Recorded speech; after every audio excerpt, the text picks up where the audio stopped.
çek. Bu yolu komple çek.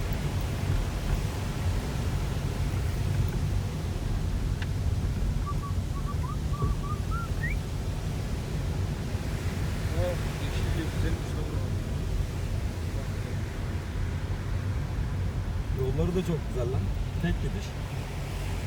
Geleni dereye atıyorlar.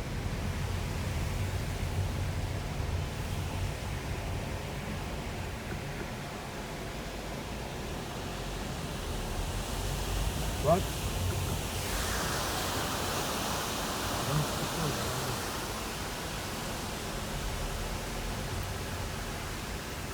Havası çok güzelmiş ya. Çok yanaş falan düşeceksin oraya.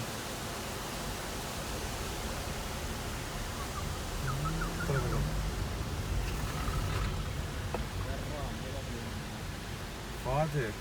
Video çekiyor lan.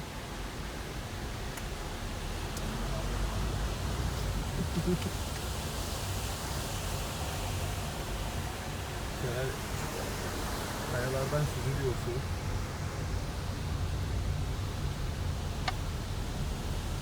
Sen gelmiş miydin bu yerden? Geldim ben de. Kanki şeftali yiyebilir miyim? Senin herhalde. Ha?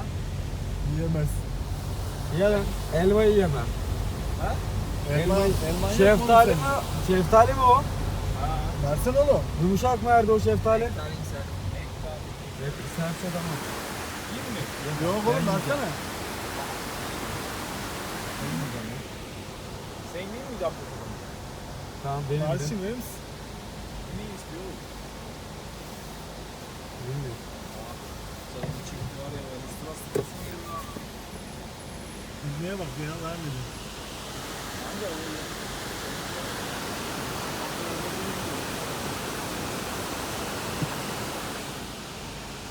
Kaldık burada.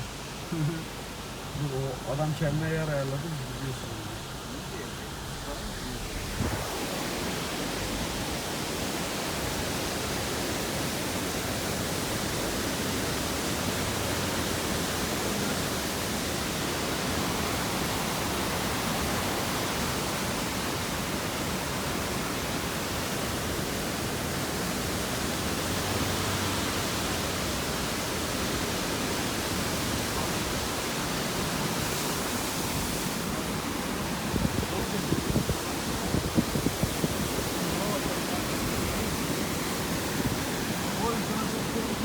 Araba sildiriyor.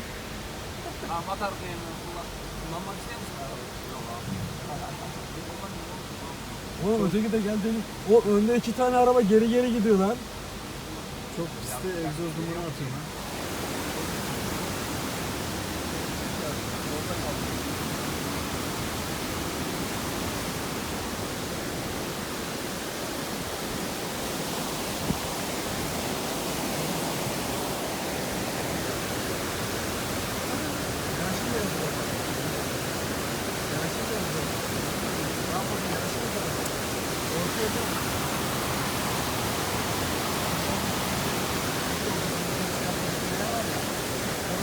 Biraz daha geliyor.